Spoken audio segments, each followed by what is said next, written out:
Happy Thursday, and welcome back to the final episode of the Rocketeer Minute, where each and every Monday through Friday, we've been going over, dare I say, nitpicking the greatest adventure movie Walt Disney's ever made, the 1991 Joe Johnston-directed feature, The Rocketeer.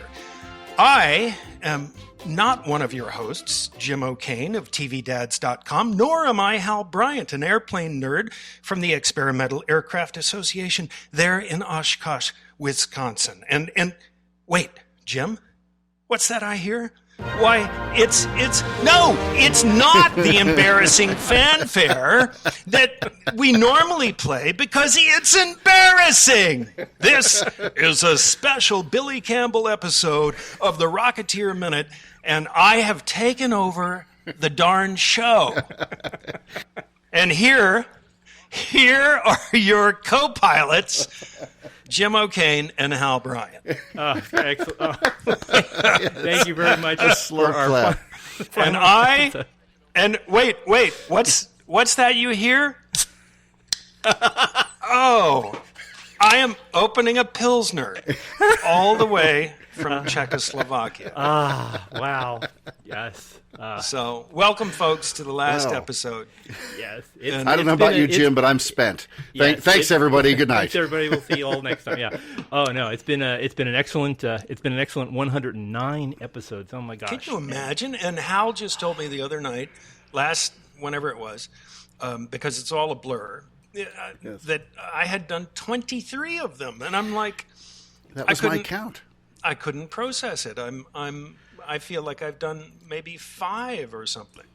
Oh, yeah, it's just mind blowing. And I also went through and counted, and if my numbers are correct, we've had 42 different individual guests. And none of them have been on as much as you have, Billy. But talk about the gamut. We've had actors and special effects people, and writers and producers and composers and historians and artists and pilots and inventors, visionaries, all kinds of people. That's fun. Yeah. What a fun thing. The movie is only 109 minutes long, but we have spent, by my reckoning, not including this particular episode that we've been listening to, 59 hours and 17 seconds talking about a less than 2-hour movie. My gosh. Well, now, wait a minute. How does that work out? It's a little more than half hour per episode or so on average, or maybe right about half an hour per episode. It comes out to like 37. I think 37:30 is the average. Right. But of course. And so 59 hours. We had Danny Bilson. I told you about Paul the math. DeMeo. I can't do the math. No, it's fine. You're an actor, so you don't have to do the math. Well, that's true. Just sit there and look pretty, Billy, would you? Wow. I can, at the very least, I can sit here and smell like I do. There you go. Well, so you smell like a Pilsner. Have another sip of that Pilsner, yeah. Nothing wrong with that. Just imagine, Jim, if we had used those 59 hours, for good. For good. That's right, for some constructive purpose. Wow. This has just been one of the high points, one of the most fun projects I have ever been involved in. Oh, it's been a gas, guys. It's been a gas. And I can hardly conceive of the notion that before this, I had no idea what a movie minute was. I had no idea these even existed. Or what the name Finhead meant. Or what the name Finhead meant. And then I got this tweet out of the blue and listened to you guys and realized within even half of a sort of an episode, if you call them that, I was learning more about something that was so near and dear to my heart than I had ever known. Wow. So, and then that very morning when Jim called me at like 5 a.m. after we texted each other after seeing your tweet overnight, and basically we were just on the phone just to hyperventilate at each other for a few minutes. Yes, Can you believe it? Did you see it? No, I don't believe it. This can't be real. Is that really him? Middle school girls at a sleepover. It was just, that's disturbing. I was like a middle school boy at a middle school girl's sleepover. It was even worse. Wow. Well, we've got a couple of mailbag things that have come in, so we just want to get these in all out of the way. By the way, everybody I know has said to say hi. So I know there are many people that have said to say hi to you. So Billy, hi from everybody who's ever listened to the show. Just want to hi, everybody. Get that over. And we've had a lot of different people writing to us, asking a million questions. I think we've gotten to all of them over the weeks. But one of the fellow that actually got me and Hal together for this show, Brian Fees, who's our graphic artist friend, he sent in a question that's kind of like an all-over question. He said, I don't know how the rest are scheduled out of these episodes, but if you have Mr. Campbell on again, I'd be interested in hearing him talk for a while about what the overall Rocketeer experience has meant to him, career-wise, life-wise, all-wise. I'm getting the feeling that's like, I think that's what we've been doing for the past 108 episodes. But he said, with the perspective of time, what is your takeaway from the Rocketeer? What did you learn from being the Rocketeer? Now that, I mean, this is really, the Rocketeer has been a major part of your life, I would think. Oh, yeah. In a big way. Are we doing this now? Yeah, I guess if it's all right. Okay. Put your feet up. Yeah, I mean, gosh, what a question. It's it really was. Of course, it was the first film I ever did. I was cast as one of the terrorists in Die Hard 2. And that was going to be my first film role. And my first feature film role. And for some reason, they thought it would be a decent TV season for me. It was pilot season. And so they took me out of it before we started shooting, which I was disappointed about. But then The Rocketeer happened, and it was my very first film role. So if you can imagine being an actor, wanting to be an actor, and being in Hollywood, and then having The Rocketeer as your very first thing, it was inconceivable to me that had happened. It was possible that could happen, and yet it did. And so that alone, career-wise, was kind of an amazing moment. But the film is so special. It's an old-fashioned movie in a way, and it has such a good heart, and that really, maybe more than anything, any of all the many things that make that film special for me, is my takeaway. It was the heart of the movie. The good heart of the movie that in a way, it kind of, what do I want to say? It was sort of part of me. Do you know what I mean? Yeah. Like I really feel more of a connection to that movie for that reason than anything else I've ever done. And it truly is still such a pleasure when anyone I ever meet who expresses their affection for that movie. It's still truly such a pleasure to have that moment with them, because it's just a sweet film, and I love it. It kind of, I don't know exactly. I feel like that film. I feel an affinity for that film because I feel like that's the kind of feeling I want to have in my life. This positive, open-hearted feeling. And gosh, I've never said that before, but that's how I think I feel about it. It's remarkable because, I mean, I want to speak for Jim, but I'm sure we come from a similar place with this.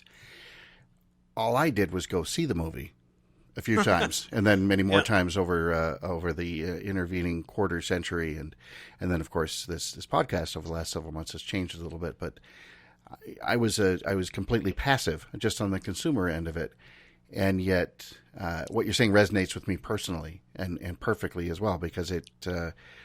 I want to say I feel the same way. I couldn't possibly feel it with the same intensity, because, I look back on it as a wonderful 109-minute experience, and you get to look back on it as this career-changing, weeks and weeks and months and 3 month months long investment into all these things. But when I know how much that resonates with me, I can just barely begin to imagine what it's like for you. And then maybe that gives you a little bit of a sense too for what it's been like for me and for Jim to get to talk to you, 24 times over the last several months. Yeah, and not just us, but all the other, the Finheads that are out there that listen to the show. I mean, we've been getting, we've read a couple of letters on here, but we get Facebook posts and tweets and emails and stuff from people who have a deep love for this film, and a lot of that deep love is your character and the way you portray you're going to be the Rocketeer for the rest of your life. I mean, it's like you're like Leonard Nimoy was Spock, and Bob Keeshan was Captain Kangaroo. You're going to be the Rocketeer no matter what you're in, and it's like, look, there's Rocketeer, and he's a Canadian detective, and it's we know the helmet's in the closet somewhere. Yeah. No, come on, just own up. You're going to have to write 2 books. You have to write, I am not the Rocketeer, and then many years later, I am the Rocketeer. No, you know what? I will never write I am not the Rocketeer.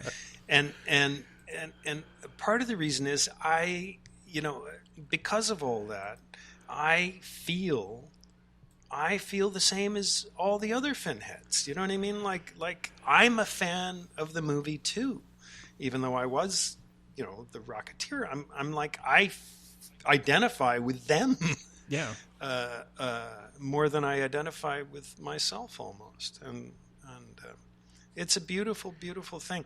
I've been curious.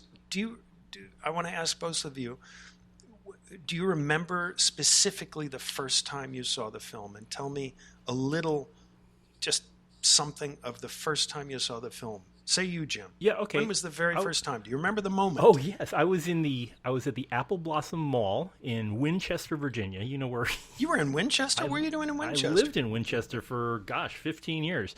Oh, you told me that. Yeah. So I'm from Charlottesville. I know. Yeah, we're both Old Dominions.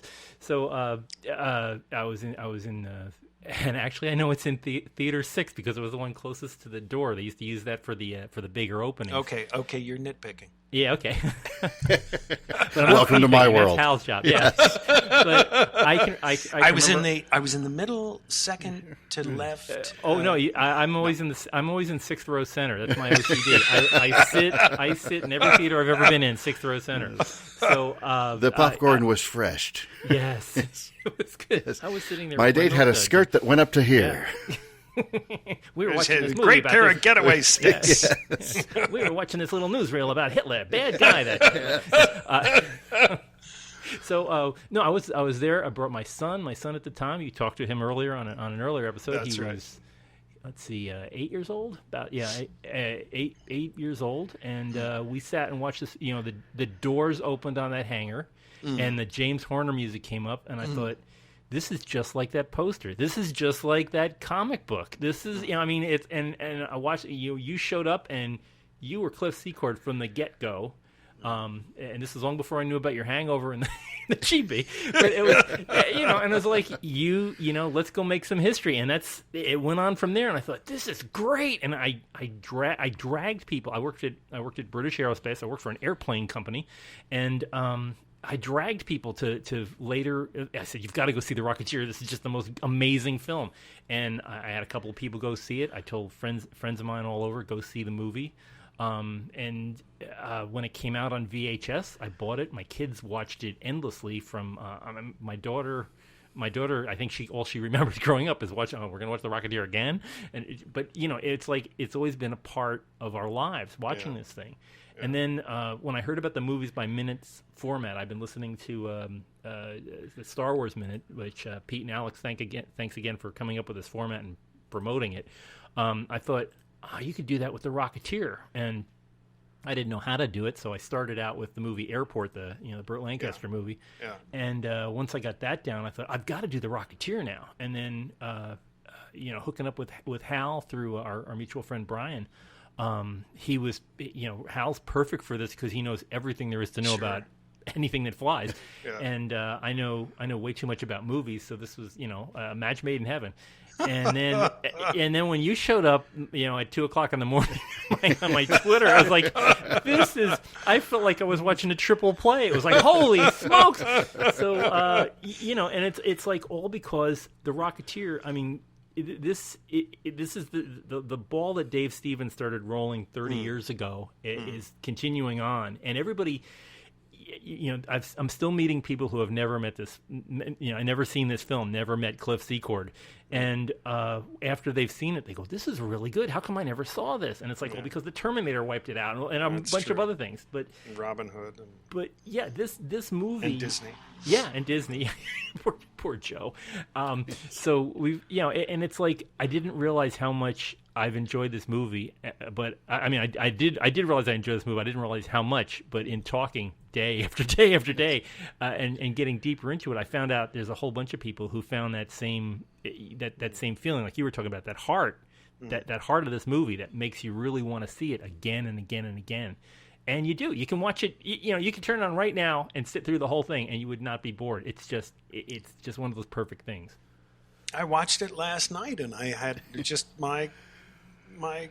it warmed the cockles of my heart yet again. How about you, Hal? What was it? Do you remember the first? So what I remember almost more vividly than seeing it for the first time was seeing the trailer for the first time. And, it's hard for people now to imagine, but this was back, this was a good 5 years before sort of the widespread adoption of the internet and the World Wide Web and things like this. We didn't know everything all the time about everything. Yeah. And if you weren't, a subscriber to Starlog magazine, you really wouldn't know what was coming up in genre movies. Oh, Starlog. Yes. The entire Starlog archive is available online for free. What? You're kidding. The Internet Archive, archive.org. Every issue. So good night, everybody. you know where we'll be. We're done right now. But I remember starting right now. I remember going to see some other eminently forgettable film and then seeing the trailer for The Rocketeer. And the second I see the title and I see the helmet, I just sat there and said, "Oh my God, this is that book that I love." Just immediately, because I'd had the Dave Stevens, the collected graphic novel for a while. And I think by then I may even have been able to sort of scrounge up and find some of the single issues. I was getting deep enough into it. Funnily enough, some dear old friends of both my wife's and mine, I'll say hello, Brian and Liesl, because I know they're listening, came out here to our big fly-in a couple years ago. It was the first time we'd really seen each other in a while, and then they came back again last year and things like this. Liesl was reminding me that she was sort of the third person on a date with somebody I was seeing shortly before my wife and I got together when all three of us went to see The Rocketeer. And she just remembers watching me walk out of it. Like my feet weren't touching the ground and I was wide-eyed and just sort of just beaming. And, what I remember sitting in the theater, I remember that James Horner score and that absolutely pitch-perfect opening scene, the hangar doors opening. Oh, and then from there, I don't remember being in the theater at all. I know it was right there in Yakima, Washington, where we talked about on yesterday's episode with Michael Milhoan. He was in a film that was shot there, strangely enough, my wife's hometown. But I just remember being transported. And ever since then, my memories of the film are of being in the film and not necessarily sitting wherever I was at the time. And it stayed with me. Yeah. And if you had gone back, if you'd pulled me aside walking out of that theater, like future Hal, here's a nod to Brian Fees and his wonderful time-traveling comic book. But if you'd pulled me aside and said, 26 years from now, you're going to be spending a lot of time talking to that guy playing Cliff Secord, on something called the internet. And, That's right. You might as well have just said, I'm from Venus and and I'm here for your blood. I mean, nothing would have made any sense at all. It would have been completely inconceivable to me. All I was thinking of is, when will I have another couple of dollars so I can go see this movie again? And if I don't eat lunch for a couple of days, maybe I can see it again next Wednesday. That's funny. Now, was the first time you ever saw it in the El Capitan? Is that where you first saw it, or? did you get to see like a daily or any, or like a rough cut? Oh, me? Yeah, you. Oh, yeah. Jim and I were not invited to the premiere. I was looking back through my date book. No, nothing in '91 at the El Cap. I thought he said. I thought he was talking to you. No. I'm like, No, really? you, the man with the pills. That was the first time. I was down outside Grauman's Chinese, clutching tickets and saying, "Oh man, I'm in the wrong place again." You were the guy who was. Yeah. No, you know what? I think maybe that was the first time I saw it. I think I'm, in fact, now pretty sure that that's the first time I saw it, which, as you can imagine, was a pretty stupendous thing. I was already fairly amped up by the whole situation, and then to see the film and have it be so wonderful in that moment was really something. How are you seated? Were you in the front? Were you in the middle? We were sort of in the middle, and we showed up. I think it was kind of arranged for us to show up sort of last thing, so it was sort of like the leads of the movie walking down the carpet in the middle of the audience, sort of as the penultimate moment to the actual beginning of the film. And so it was all very nerve-wracking, really. I mean, it's so weird. I'm not a very nervous person, but to have however many hundred people there were there, all staring at you at the same time. Yeah, it's like the poster says the Rocketeer, and it's like, which one's the Rocketeer? that guy. Well, it just makes your knees go wobbly, and you feel like you feel like you're going to fall over the next step you take, and then just trying to walk in with at that point we were boyfriend and girlfriend, and to try to just walk in and sit down together was a huge ordeal. But then, the lights dim and the movie starts, and I mean,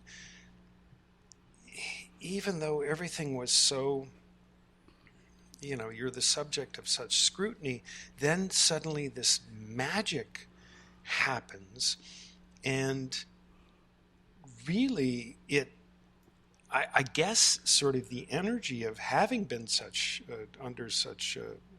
having been so scrutinized was just weirdly channeled into the experience of watching the movie. And I remember feeling like more than transported. I don't know how to explain it exactly. It was almost orgasmic, the experience of watching it in the El Capitan. I was blown away. I was absolutely blown away. No, sorry, that's maybe a bad choice of words, but I really was. I was moved. And hearing it with like the applause and things like that. One of the things I remember from when I saw the movie, and it was in a pretty packed theater. I remember it's that turning point at Griffith Park where one of Eddie's boys turns to Lothar and says, "Yes, relax, Frankenstein, you ain't bulletproof." You could hear this like rumble in the audience going, "Ooh," and it's like it was that complete suspension of disbelief. It's like you're not watching a movie, you're in the movie. And it just felt so good. I loved the response of what was it? The response of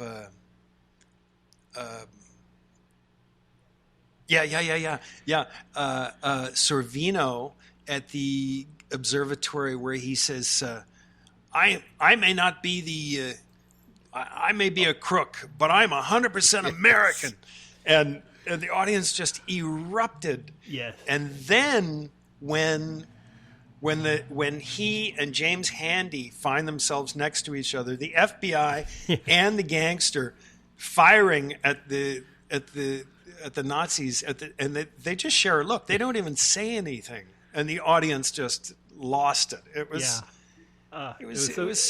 It was fantastic. It's why you go to movies. I mean, you want that feeling all the time. And this movie delivers every time you watch it. It's just like, it feels new. It feels fresh. It feels, I mean, it's all very familiar. You know, these are all well-trod paths, but it's done just right. And it's like we were saying yesterday, too, in yesterday's episode about how some films, you know, even period pictures, you know, you get further out. I used Waldo Pepper as an example.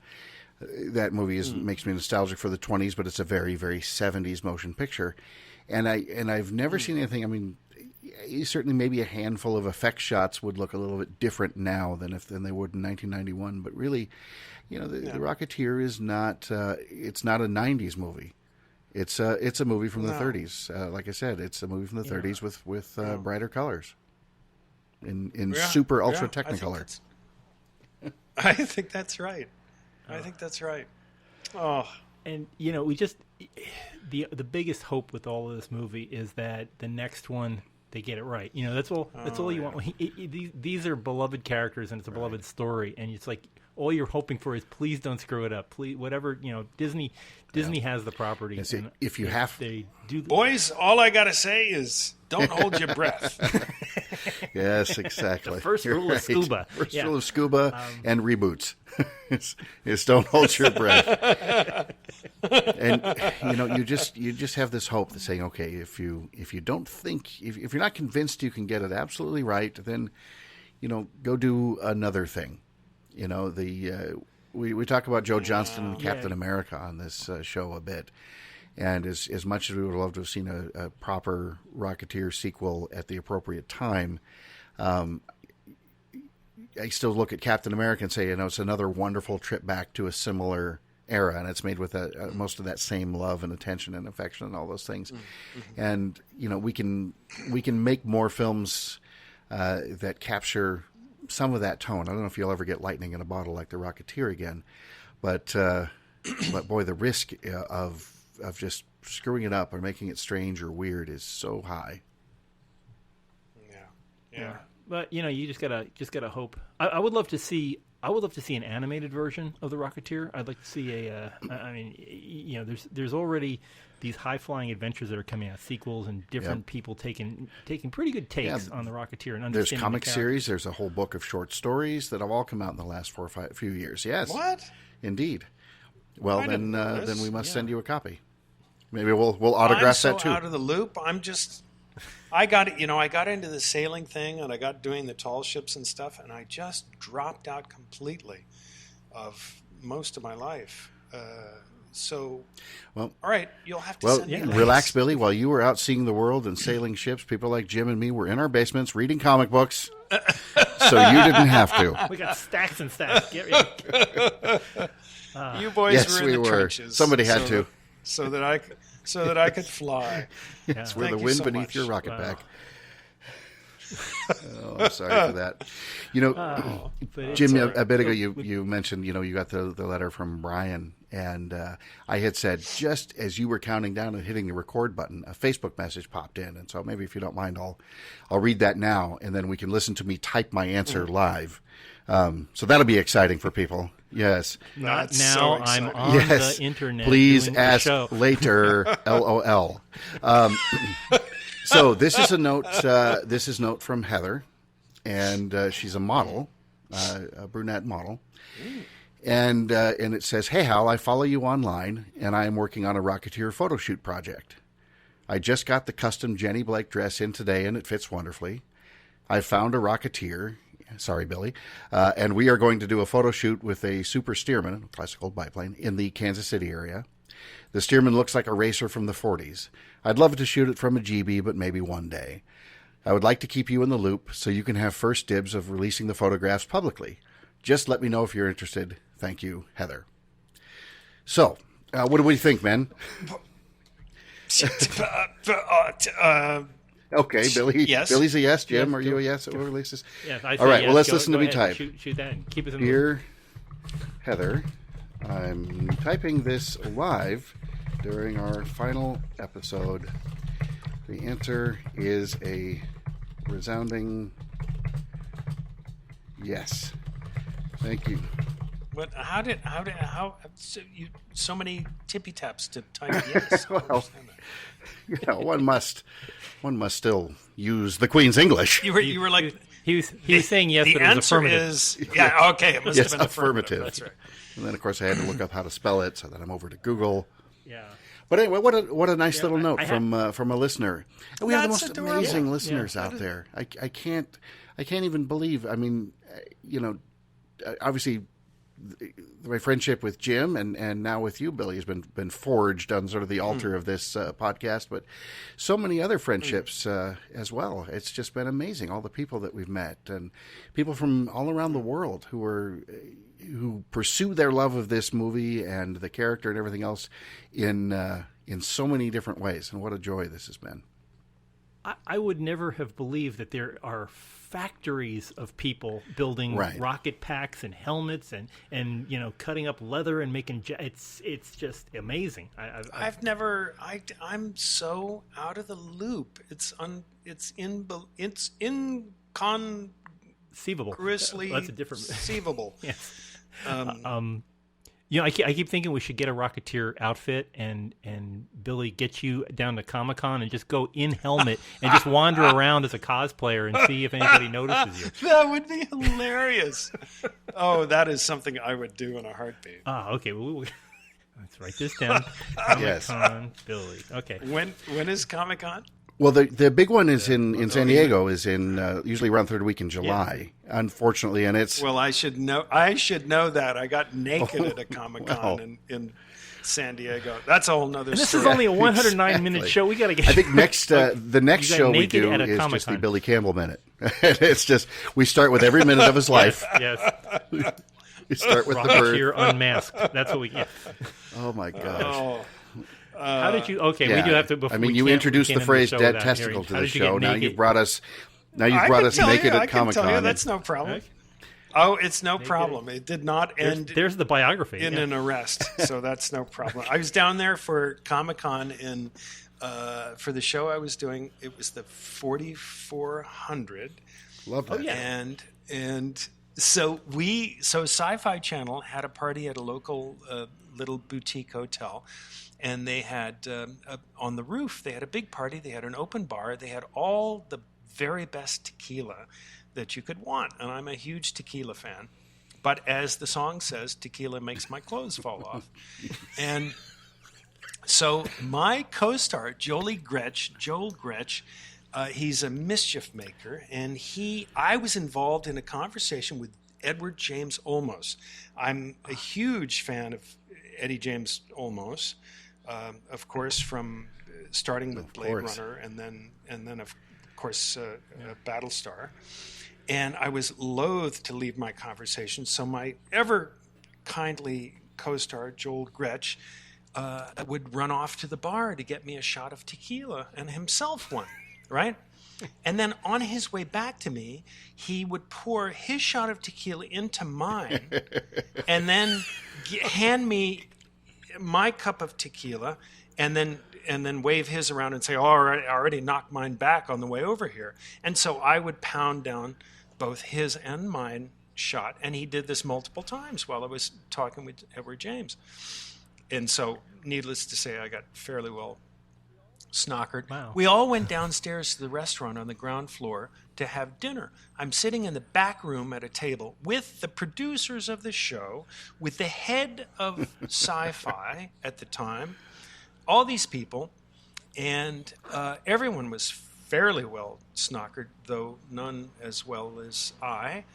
And somebody said, it got on the subject of tattoos, and I got my back tattooed when I was going around the world with the Picton Castle, and I was in Rarotonga. And somebody said, "Oh, show him your tattoo." So I pulled up my shirt and showed my back, my tattoo. And somebody made the mistake of saying, "Well, you should just take it all off while you're getting naked." And so I took my shirt off. I pulled my pants down to my ankles, and I was sitting ass naked at the table in the restaurant, and and then here comes the waitress, and I'm not even really. I wasn't even really self-conscious. I was just kind of like, yeah, la-di-da. I was carrying on a conversation, but I saw the waitress coming out of the corner of my eye, and I looked at her, and she looked at me, and she turned. She made a 180-degree turn and went away. And then a minute later, here comes the big boys. And they said, "I'm sorry, you have to come with us now." And I'm like, "Oh, well, let me just pull up my pants and put my shirt back on."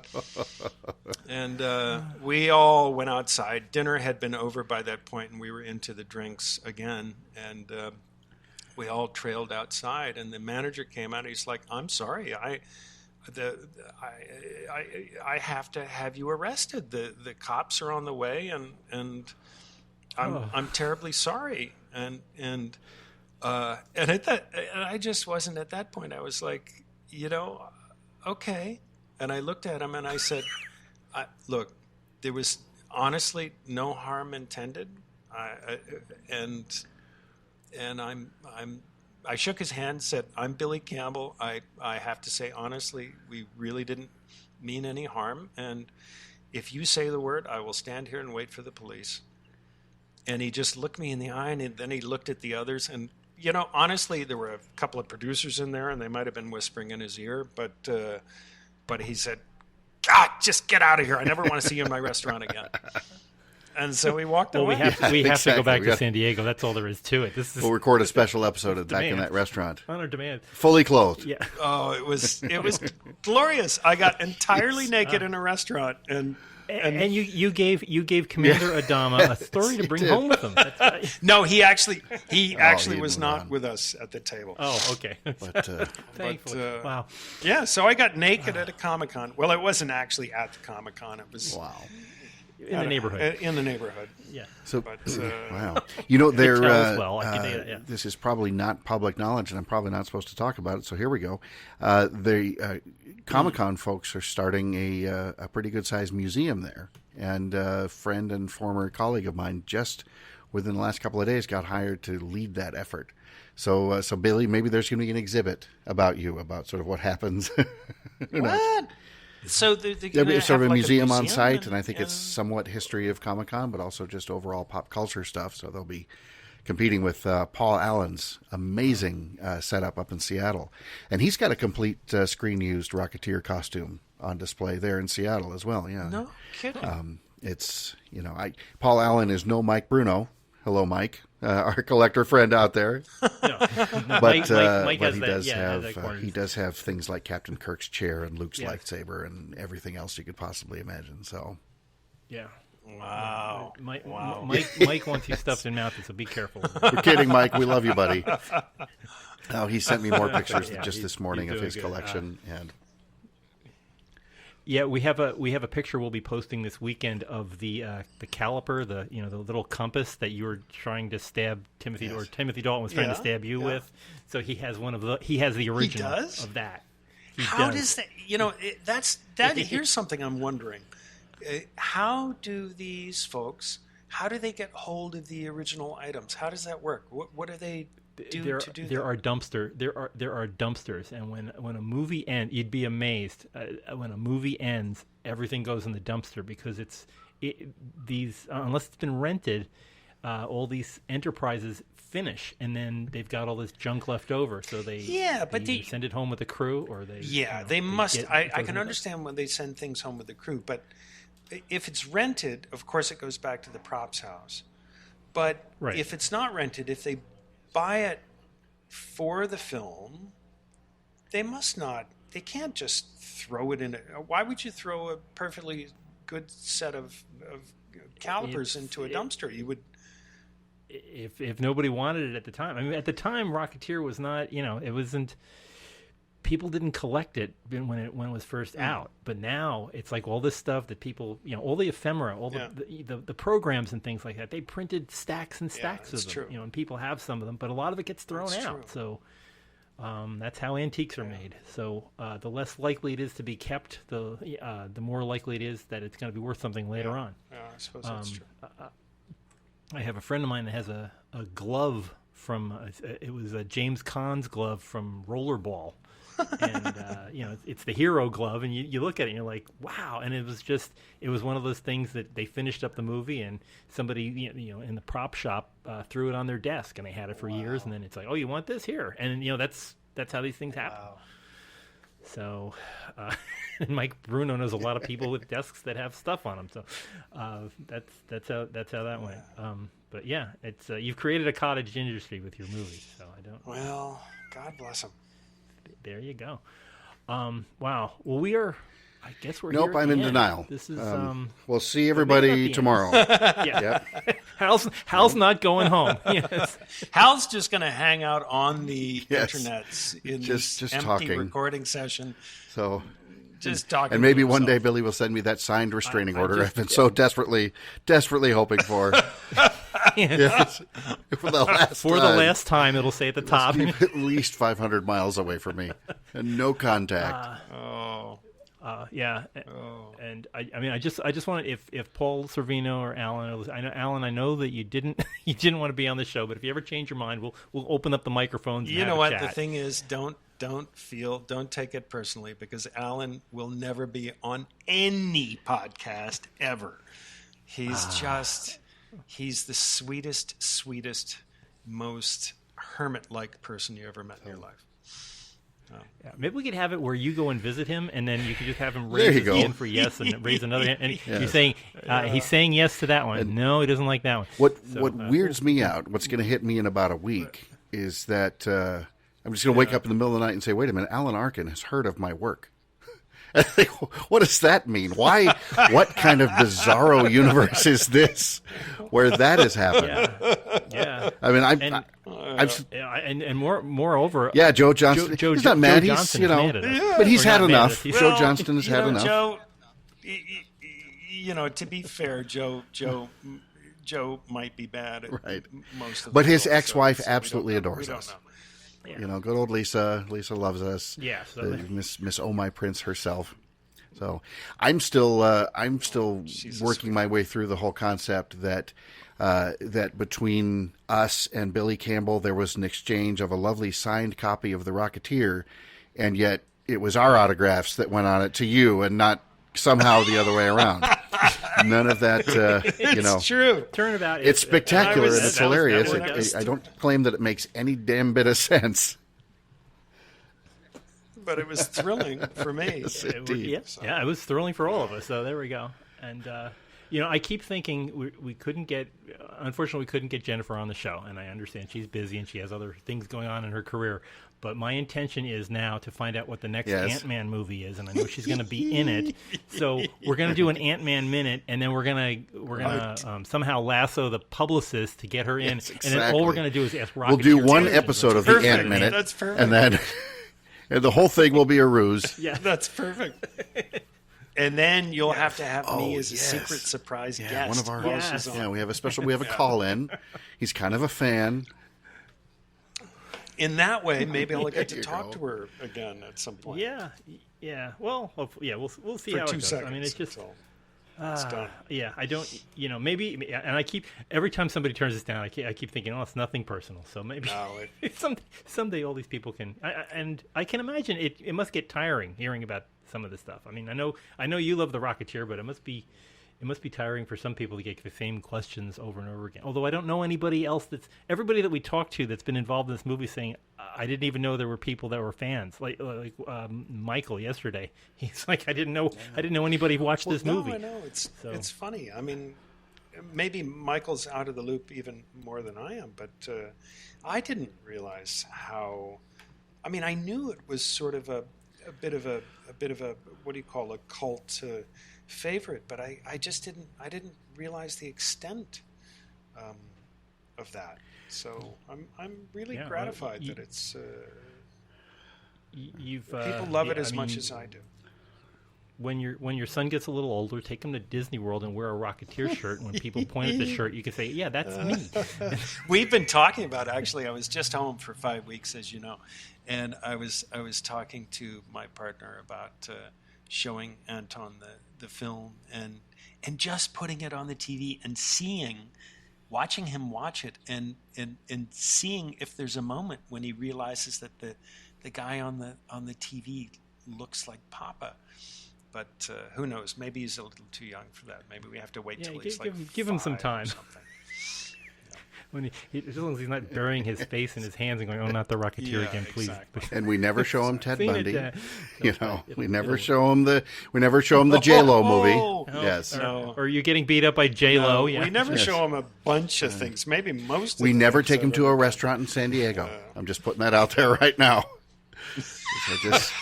That's just good parenting, Billy. No. Son, let me tell you. Yeah. So. Oh boy! Wow. Well, this has been a thrill. It's all I can. I can't think of another way to sum this up. This has been just one thrill-packed adventure. Boys, it's been my extreme pleasure. Well, you took this this fun thing that Jim and I did. I want to say idea of ours, but really the idea was well formed by the other podcasters who've done this sort of thing. And I went into this expecting we're just going to have a lot of fun talking about a great movie. And I knew we'd get some fun, interesting guests. I knew between the two of us, we knew some pretty intriguing people. But when you showed up, it changed this. It elevated it in such a way that this is so greatly exceeded my expectations. I think I've said this before about the show, but I think of it as the Chitty Chitty Bang Bang effect. Jim and I thought we were making a car, but now it's a boat. It can fly, all kinds of other things greater than the sum of its parts. Well, now there's Gert Frobe and a Zeppelin shooting at us, but that's a separate tangent altogether. We haven't had any musical numbers. Well, we actually have. We've had musical numbers. We've had musical numbers. Now I'm singing Toot Sweet to myself. I'm sorry, everybody. But I think, Billy, when you showed up here, you made it personal. This became a very personal thing, and it became, like you were talking about, it was very heartfelt. And I think it did change it in so many wonderful ways. And I know that our listeners have heard that in all that's going on. And that's a very sincere, personal, not and this time it's personal, sort of movie trailer kind of thing. Jaws 2, yeah. It's the Jaws 2 through 4. Yeah, but we do want to thank not just Billy, but all the listeners who have helped us make this a better show. We've had a lot of input from a lot of people, and a lot of people have been on as guests. I wish we could have more people on. We've had so many people that it's been hard to fit them in sideways. But make a longer movie next time, Billy. Is that really too much to ask? Wow. Well, if I ever get to make another movie. Well, hopefully we'll be back on for the Rocketeers if knock on wood that happens, and I think. Oh yeah. And who knows? We might just do Excitement in the Air at some point. The TV special Billy did. Oh my goodness! You can talk about how you learned to hang glide and all that. So I don't know about that. Wow. Never say never. All the best with Never Say Never is for sure. Has anybody done Never Say Never? I have James Bond, the 007 minutes, so we may do that someday in the future. I'll be in my 80s, but we're going to be working at that. But please, for everybody wanting to look for other movies, we have lots of Movies by Minutes out there. Go to moviesbyminutes.com. There are, as of this recording, there are over 60 different movies. So if we didn't interest you, there's got to be somebody out there, some movie that you like that you probably will find people talking about. But if we didn't interest you, really, what's wrong? Yeah, go to a doctor. You really, I mean, this is entertainment right here. Darn it!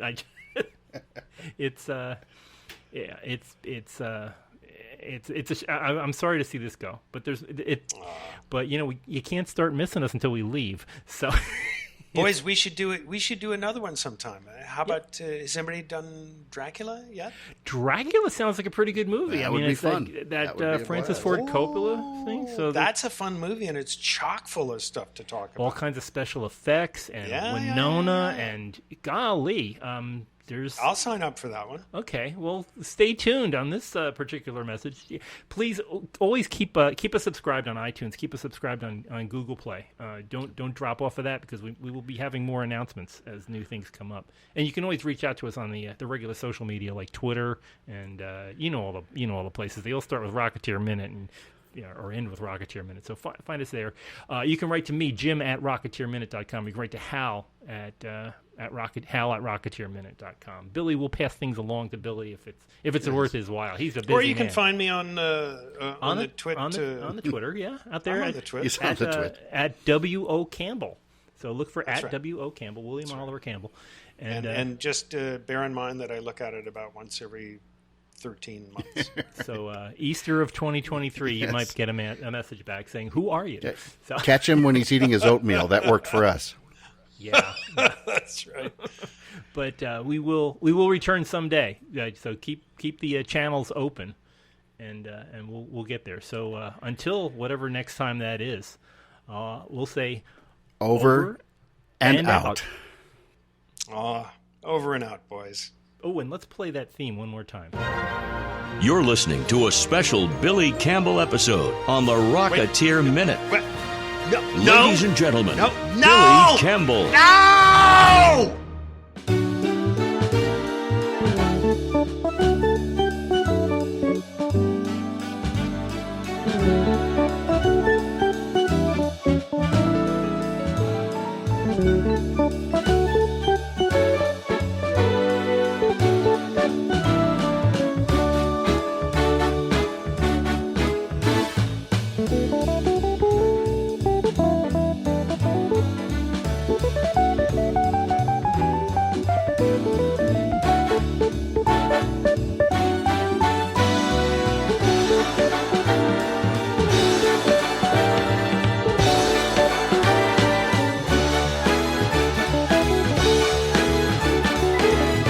Go get him, kid.